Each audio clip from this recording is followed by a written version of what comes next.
여러분 안녕하십니까? 많은 분들이 질문을 하는 가운데 보면은 공통되는 질문이 하나 있습니다. 이것은 SBLC인 경우에 프로바이더가 스위프트를 보냈다는 통지를 받았는데, 그러니까 뱅크로 받는 게 아니죠.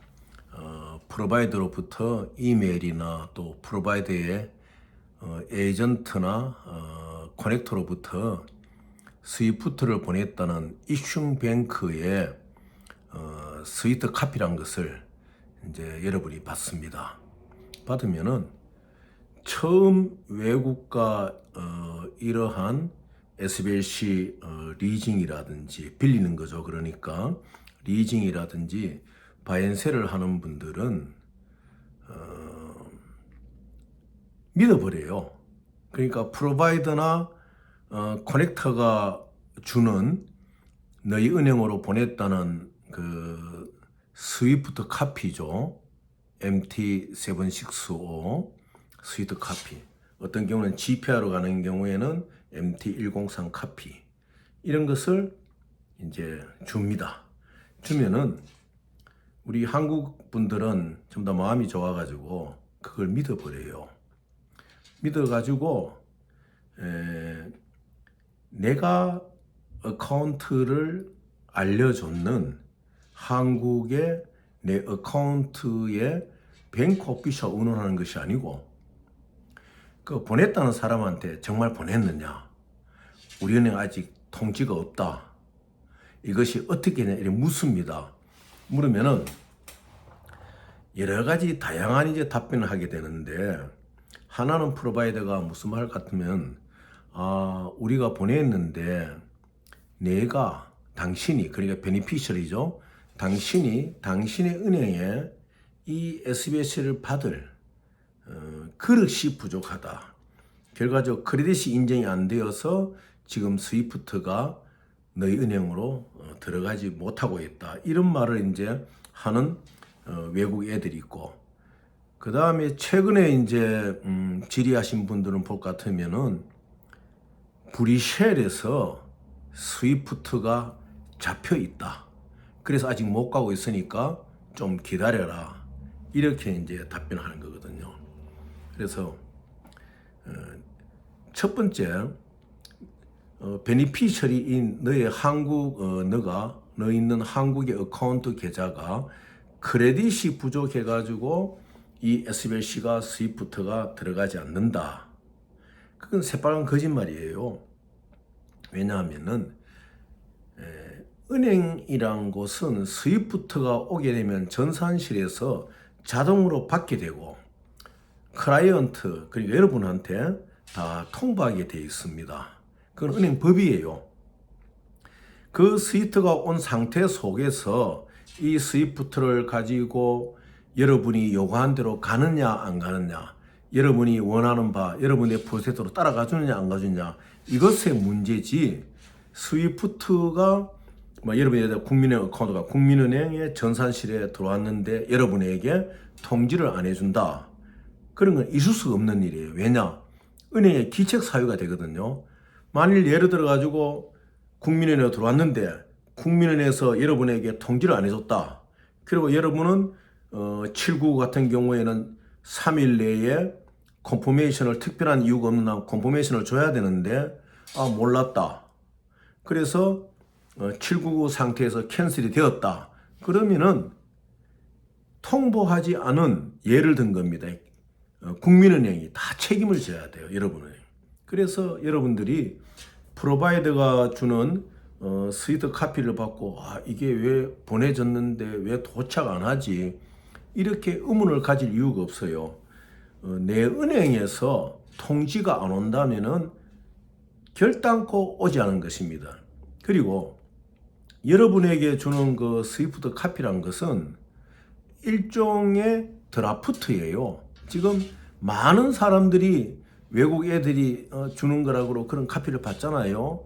그 중에는 보면은 100장 중에 한 10장 정도는 Q, 그러니까 스위트 머신에 들어가기 위해서 타이핑된 거, 나머지 90장은 전부 다 필리핀이나 인도네시아나 이런 뒷골목에서 만든 거예요. 심지어는 서울 강남 어디서도 만들어요. 그래서 절대적으로 여러분들은 내 은행에 이것이 들어왔느냐 물어봐야 됩니다. 또 은행에서 들어왔으면 은행은 당연히 길어봐야 이틀 여러분에게 통보하게 되어 있습니다. 그래서 이것이 이제 예를 들어 은행에 이제 들어오잖아요. 스위트가 들어오게 되면은 전산실에서 이게 이제 그날 들어온 스위트 넘어갑니다. 넘어가게 되면은 특히 해외에서 이 달러나 유로나 멀티 어카운트 같은 경우 유로화도 있고 막 여러 가지 해외에 이제 달러화가 있는데 들어온 경우에는 리갈 디파트먼트 법률팀에서 다 그 검토를 해요. 이것이 들어온데 뭐 이상이 있었느냐. 그러고 난 뒤에 그 다음에는 외환계 이쪽으로 가가지고 외환계에서 여러분에게 이제 통보를 해주게 되겠습니다.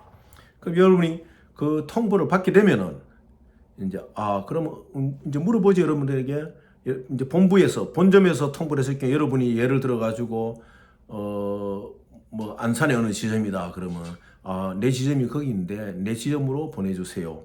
제가 거기에 가서 스위트 카피를 받겠습니다. 그러면 이제 거기에 가가지고 은행의 규정에 따른 한 25,000원 정도의 그 비용을 내고 그 은행의 모든 그 로고가 찍힌 공식 서류에 다 전부 이게 들어왔다고 또 이제 받습니다. 그때서야 비로소 스위트가 들어왔다는 사실이 증명되는 것이지 여러분들에게 뭐 샌더가 보냈다 이래가지고 지금 브뤼셀에서 뭐 최근에 이제 그런 게 좀 있는 모양이에요.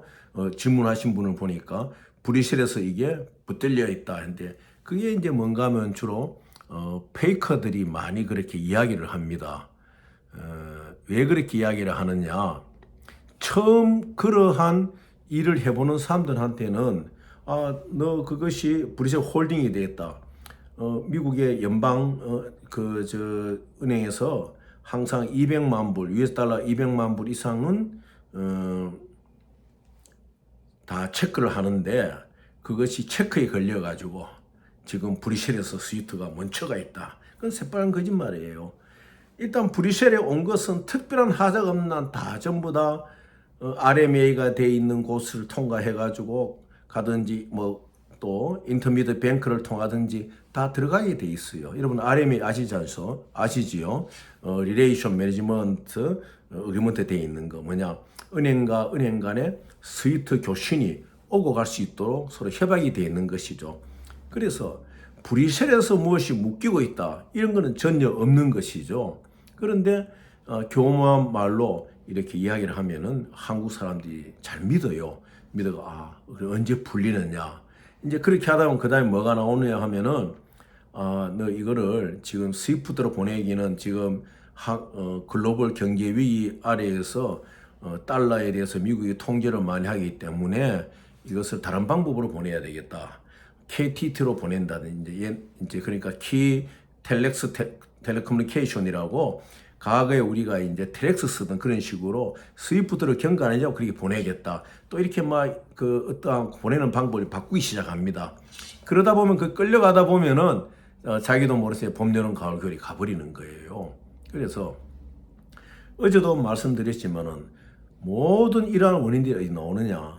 우리 한국에서 베니피시가 되는 사람들이 보내는 샌더 확인을 안 하기 때문에 이런 일이 벌어지는 거거든요. 그래서 어제 말씀드린 대로 항상 여러분이 그 프로바이더 공급을 받을 때는 샌더 확인을 하고 최소한 여러분의 대리인이 샌더하고 통화를 한다든지 그런 게 있어야 될 것이고 또 여러분이 직접 연결을 해보니 그런 게 없이는 이것이 SBS나 LC를 만든다는 것은 모래 위에 성을 짓는 것이나 마찬가지입니다. 그래서 그런 점을 여러분이 주의를 하셔야 돼요. 뭐 브뤼셀에서 이게 지금 묶여 있다. 그래서 이것을 지금 멈춰 있으니까 보내지를 못하게 기다려라. 그런 것은 다 새빨간 거짓말입니다. 그거는 페이커들이 전부 다 그 입에 다 묻어 있는 이야기예요. 그래서 그 사람들은 이제 동정을 봅니다. 여러분들의 동정을 여러분들이 마음이 급하고 막 매달리잖아요. 매달리면은 거기에서 이제 딴 방법으로 방향을 선회해 버려요. 그러다 보면 여러분이 이제 봄, 여름, 가을, 겨울이 가는 거죠. 지금 서울의 강남에 있는 한 미국인 교포가 하는 그 인베스먼트 회사를 같으면 지금 실수를 많이 하고 있잖아요. 가짜 DLC를 막 내고 이러잖아요. 그러면은 거기에 항의를 하고 사람들이 야, 이거 어떻게 된 거냐고 하게 되면은 이 패턴을 바꿔버려요. 어떻게 하느냐 하면은 이거보다도 뭐 우리가 예를 들어 가지고 미국에 뭐 이런 골프 회원권도 있고 또 미국에 어떤 뭐가 있는데 너에게 그것을 주겠다. 그럼 너가 이것을 들어와 가지고 사업을 해가 SBS를 가지고 사업한 것보다도 더 많은 돈이 생기냐 이런 식으로 유도를 합니다. 그러다 보면은 또 끌려가요. 그 끝에 가서는 결과적으로 안 되는 거죠. 지금 한국에 들어와서 그 미국의 교포대라는 회사들은 그 계보들이 다 있어요. 20년 전에 그 초창기에 시작한 그 계보가 있습니다. 다 그 밑에 수아들이거든요.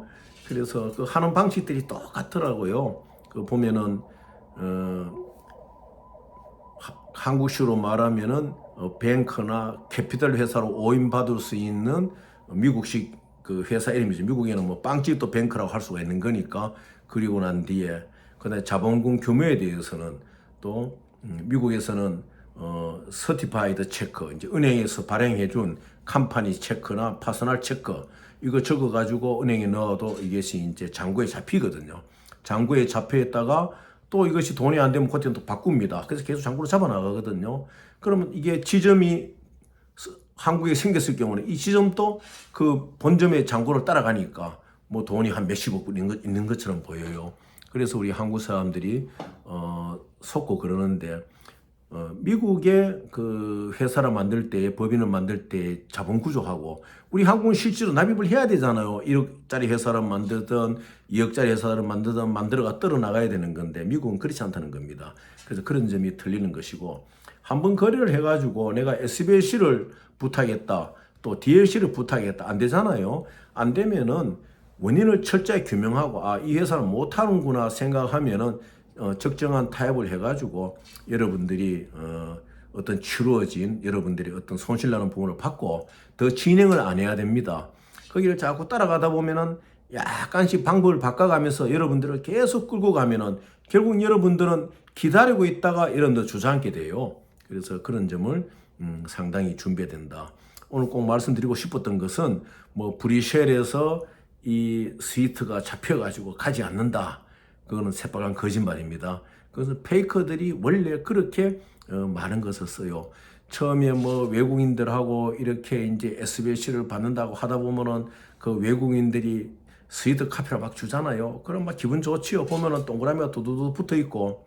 그런데 항상 우리나라 사람들 같으면은 내가 받는 은행에 가서 이 스위트가 정확히 확인을 안 하는 거예요. 또 확인할 필요도 없죠. 보면은 오른쪽 제일 위에 트레이싱 코드 넘버 같은 거 보면 엉터리 넘버로 다 돼 있으니까 그거는 은행에 딱 가면 그 코드 넘버만 있어도 바로 은행에 확인을 할 수가 있는 거예요. 그런데 자신이 잘 모르다 보니까 그 확인을 안 하고 그렇게 이제 계속 끌려가게 되는 것입니다. 지금 경제가 어렵고 여러 가지 이런 점이 있다 보니까 한국에 지금 우리 한국 사람이 중개무역을 잘하잖아요. 그 지금 EN591 같은 경우에도 예를 들어가지고 중동의 어느 지역에 리파이너리다 해가지고 내가 이런 리파이너리가 있는데 이걸 끌고 오면은 LC를 좀 열어줄 수 있습니까? 이렇게 이제 물어보는 회사도 있어요. 그래 LC를 열어줄 수 있다. 그럼 같이 이제 LC를 열어주고 뭐 메트릭 톤당 뭐 20불 30불 나오면 또 같이 쉐어링을 하지 않습니까? 그런데 우리는 LC를 열려고 딱 준비가 됐는데 보면은 중동에 있는 그 리파이너리가 보면은 가짜예요. 왜 가짜냐? 한 2주나 3주 정도 있다 보면은 그 리파이너리의 상황 자체가 바뀌어지는 게요. 뭐 이메일도 들어가지가 않고 또 보통 리파이너리의 그 대표 같으면요. 클라이언트하고 바로 통화가 잘 안 됩니다. 그 세일즈 디파트먼트 거기에 다 제너럴 디렉터들이 다 있는데 그럼 한번 전화를 딱 해보면은 부탁해서 전화를 해왔거든요. 해가 야 너가 뭐 R 누구냐? 맞대요. 그러면은 보통 그 리파이너리의 프린시플 되면은 자기가 갖고 있는 어떤 캐리어가 있잖아요. 그 물어봐요. 물어보면 아닌 거예요. 그래서 지금 한국에 그런 회사가 있으니 참 주의하셔야 됩니다. 처음에는 뭐 거창한 자기의 어떤 이력이나 이런 걸 내세워가지고 내가 중동에 어떤 이런 리파이너리가 있다 해가지고 너 LC 열어라. 내가 기름을 가져오겠다. 그럼 자꾸 LC만 열어라 그러고 나중에는 이제 그 LC를 열려고 하는 회사 눈치를 채죠. 이 리파이너리가 없는 것 같은데 그러면 그때서는 이제 뭐 거기 그것에 오피스가 지금 서울에 나와 있는데 거기 컨펌을 받아야 네가 기름을 가져갈 수 있어. 먼저 POF를 주라. 여러분, POF가 프로 펀드인데 POF만 있으면은 왜 에이전트에 갑니까? 여러분이 만일 프로 펀드 POF를 갖고 있다 그러면은 여러분이 직접 중동의 어느 회사에 LOI를 내세요. 그럼 그 회사 다 이 답이 옵니다. 그런데 일단은 상대 회사가 확실한 걸 알고 POF를 준비하는 과정이었는데 이 원유를 가져오겠다는 이 회사가 가짜다 보니까 이 사람들은 나중에 빠져나가기 위해서 갑자기 LC를 준비하고 이제 POF를 금방 내놔라 이거예요. POF를 안 내놓으면은 이 원유 회사가 너하고 거래를 안 한다. 이렇게 하면 이제 그 LC를 준비하던 회사는 사정이 참 나빠지잖아요. 그리고 대외적인 신용도도 많이 낮아지죠. 왜냐 그걸 준비하기 보통 뭐 EN5원 같은 거 요즘 CIF 울산 같은 거 420불 아닙니까? 뭐 심지어 너산 500불 그건 다 거짓말이고 420불이면 가져올 수가 있어요. 420불인데 그 뭐 한 5만 톤 준다면 2천만 불이 넘는 돈인데 그거 열기 위해 가지고 나름대로 준비를 하고 있는데 갑자기 느닷없이 리파이너리가 약간 이상하고 리파이너리가 이상한 눈치를 딱 채면은 POF도 올라 그러고 리파이너리가 이상을 아는데 어떻게 여러분이 POF를 줄 수가 있습니까? 여러분이 만일 프로펀드 오일이든지 스틸이든지 뭐든지 코프라든지 그걸 열 수 있는 어마운트의 POF를 갖고 계신다면요 부지런히 해외에 있는 바잉 컴퍼니를 계속 체크하시면 돼요. 그걸 찾아내면 됩니다. LC 오픈도 마찬가지예요. LC 오픈도 우리나라 안에서 많이 어려운 거지 해외에는요 이런 LC를 오픈해주는 그 회사들이 많습니다. 옳은 회사를 찾지 못해서 그렇지. 그러면 또 그런 회사를 아는 또 경험자들 의논해가지고 찾으면 되거든요. 그러면 그러기 위해서는 뭘 해야 되느냐? 여러분의 서플라이어가 정확해야 돼요. 여러분의 프로바이더가 리파이너리가 정확하면은 LC는 얼마든지 열 수 있는 게 이 세계의 룰입니다. 그래서 여러분들 LC는 걱정하지 마시고 여러분이 만일 석유 정제품을 취급하신다 그러면은 그것을 공급해주는 서플라이어가 진짜냐 아니냐 이것을 먼저 찾아내십시오. 그렇게 하면 그 다음에 바이어도 뭐 예를 들어 밴드에서 만나 그 나중 이야기고 제일 중요한 거는 서플라이어가 진짜가 찾아요. 우리 한국에 지금 서플라이어를 소개해준다 연결한다 하면서 LC 준비하라 해놓고는 그런 말하는 그 자체 회사도요 그 서플라이어가 진짜인지 몰라요. 그러다 보니까 한 달 뭐 좀 경험 있는 LC 여는 회사에서는 알잖아요. 이래 해보면요. 그럼 나중에는 할 말 없으면 POF도 올라 그럽니다. 그건 참 엉터리거든요. 여러분이 POF를 갖고 계시면 여러분이 적집 전 세계의 원유 회사를 딱 컨택하세요. 얘가 POF 보내면서 LOI 보내면서 거래를 하겠다 의사를 표시하면은 진정한 서플라이를 잡을 수가 있는 것입니다. 다음 시간에 또 여러 가지 말씀드리도록 하겠습니다. 감사합니다.